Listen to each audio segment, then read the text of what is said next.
Hey guys, welcome back to the channel. So here's another deck profile for you guys today. This time it's an update on my Shaddoll decks. So as you all know, I posted a list on which decks are going to be coming this month, and Shaddolls just happens to be the first one I want to do, especially because I think Shaddolls is a little underrated this format. So I decided to go back to my deck and decided to kind of like not really diagnose, but dissect like how I should build it now, especially to deal with like Eldlich, Adamancipators. We're in a format where there's quite a lot of combo heavy decks. So in Adamancipator is definitely no exception to that. Eldlich also can be a mix of control. There's actually the stun Eldlich, there's the zombie Eldlich, and there's the invoked Eldlich, and you got to be kind of prepared on which ones you want to deal with. So I decided to well, the main deck itself doesn't really need too much tweaking, thankfully, because like it's really all about like how you want to combo off. So I did make some changes in the side deck mainly, but a few changes in the extra deck as well. So just wanted to show you guys what I have this time around. So the main deck is 40 cards as always, starting off with 3 copies of Shaddoll Winda. This is easily my favorite card in the entire deck, and it's easily the best card in the entire deck. So like all the Shaddolls, you can only use one of their effects per turn and only once that turn, so it's one or the other. Flip effect, you can special summon a Shaddoll monster from your deck in face up or face down defense. If she's sent to the grave by a card effect, you special summon a Shaddol in face down defense, so really good. 2 Squamata can pop a monster, or you can use the graveyard effect to dump another Shaddol card to the grave, so it's a Foolish Burial, or Foolish Burial Goods, either or. 2 Hedgehog searches out your spells or traps or monsters depending on how you want to use it. 2 Beast, draw strength, so pretty good. For the 1-ofs, 1 Falco, 1 Dragon, and of course, can't forget the Ariel. Ariel's a 3-in-1 DD Crow, and that's really good this format, honestly. Any form of banishment from the graveyard, you definitely want to take advantage, especially against the Eldlich, since, Recursion, Adamancipator, same exact thing. If you don't want that block dragon to get the right resources back, you got to get rid of your opponent's resources. So Ariel, definitely pretty good. And that's it for the Shaddoll monsters. Now moving on to my main starter. It's going to be Mathematician still, just because, he's a Foolish Bear for level 4 monsters. 2 Damage Juggler. I still like to run the Clown engine. 1 Hat Tricker, pretty good. And Trick Clown, both are mainly extenders, so definitely want to make full advantage of that, just to get some good link plays going. So yeah, that's really all there is to say. For the hand traps, I'm actually only running 3 in this deck, just because this deck doesn't really need too many hand traps.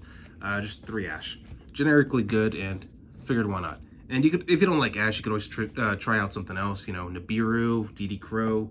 It's all about preference, honestly. For spells, 3 Shaddoll Fusion. This one makes this deck shine. It's basically you're going second card. So as long as your opponent has a monster that was summoned from the extra deck, you can use fusion materials from your deck as well. Just keep in mind this card can be Ash, so that's why you gotta be willfully prepared. The card I personally like better is Shaddoll Fusion, just because it's a quick play polymerization. It fusion summons using materials from the field or in your hand, so pretty good.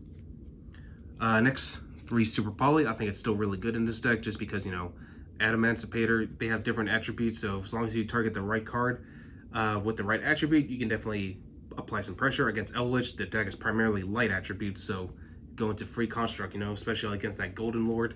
Definitely want to make advantage of that. 3 Called by the Grave. You definitely want your combos to go off, so yeah, Called by the Grave. You don't want to deal with too many hand traps, so this is probably the way to go. For the 1-ofs, I'm running 1 Shaddoll Fusion. It's definitely a good card because the fact that it changes attributes for you, and you generally just need to use it for an additional fusion card, so yeah. Now, I was running Emergency Teleport, so instead I decided to change it up with Instant Fusion. Now, I know it's at 1, but the fact that you get Winda out for free with this card, I think is really good. Just because, especially if you have a fusion card in the grave, you can definitely link off the Shaddoll Winda for something else and then just get that fusion card back. And not to mention, Shaddoll Winda is just a good card to basically block out Nibiru yourself if you need to go like extra combo heavy, but keep in mind Winda does affect you too, so Instant Fusion, like I said, it's just kind of like there to mainly get access to my Winda a little faster. I wish Clone could be brought out with this, I really do, because Clone would have fit the stats, but she's just 1 level higher. But again, just trying out this card first, see how I like it, and if I don't end up liking it, then I'll probably just switch back to Emergency Teleport. Next up, 1 copy of Foolish Burial, and yes, I got access to the Lost Art Pro, so I'm really happy I got this last week, and I figured this deck would be perfect for it, so yeah. Alright, for traps, only running 3, same ones as before, 2 copies of Shaddoll Incarnation, and the 1 Shaddoll Core. Both are very good cards, especially that Shaddoll Incarnation. I really love what that card can do, and yeah, it just adds a lot to the table, really. Alright, extra deck's still pretty standard, at least for the fusion cards, you know. 3 copies of Construct. I may switch back to the original artwork. I do love the alternate art, don't get me wrong. I think it's a really good way to, you know, portray Construct. Same thing with Winda. 2 copies of Winda. You definitely want to run this because, you know, Winda by herself already stops Nibiru because, you know, your opponent can't really attempt to summon it because the fact that you can only special summon 1 monster at a time, and since the token is summoned by Nibiru's effect, like, that means your opponent's not going to be able to really tribute, so like they can't attempt. So like it's just that's why like this card was so cancerous in Burning Abyss for a while. So yeah, Winda, definitely an amazing card, but it's also really good against the Adamancipator in general, just because, you know, they can't go combo heavy at all as long as this card remains on the field, and it's not hard to access this whatsoever. Like, you have plenty of darks, so there's really no reason not to be able to bring this out. 2 Cyclone. One thing I do love about this card is that it just requires 2 Shaddolls monsters of different attributes. Not hard to do whatsoever. And the fact that when she's special summoned, not just fusion summoned, she can target 1 card on the field and permanently negate its effects. So that means that card would have to leave the field if they want to recover the effects again. And plus, when Cyclone hits the grave, you can either search or recover one of your Shaddoll cards, but you have to discard 1 card from your hand. But if you discard Shaddoll card, you can trigger off another effect. So just because like this card is not cost, it's the same thing with Beast. You know, Beast can also do sort of the same deal. So just keep that in mind. 1 copy of Shaddoll Grista, mainly against the Salad matchup, so that's why I'm still running it as a super poly target. Shekinaga, really good, and plus against Guru Control, I still can't complain. I'm not sure about Starving Venom right now just because there's not really a whole lot of dark decks, but with Orcus now getting Girsu available, we may see Orcus again, I'm not sure. So I'm just keeping this at the ready. So yeah, Starving Venom, Fusion Dragon, still not a bad generic super poly target. I would still definitely recommend this. If not that, then try Mud Dragon of the Swamp. Which honestly, you know what? I might actually go for that instead. Mud Dragon of the Swamp. It's also an instant fusion target, so why not? Anyway, moving on.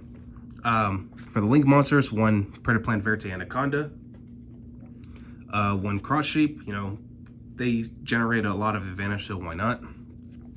1 Shaddoll Construct, 1 Gravity Controller, and just because I missed this card, BLS, Soldier of Chaos.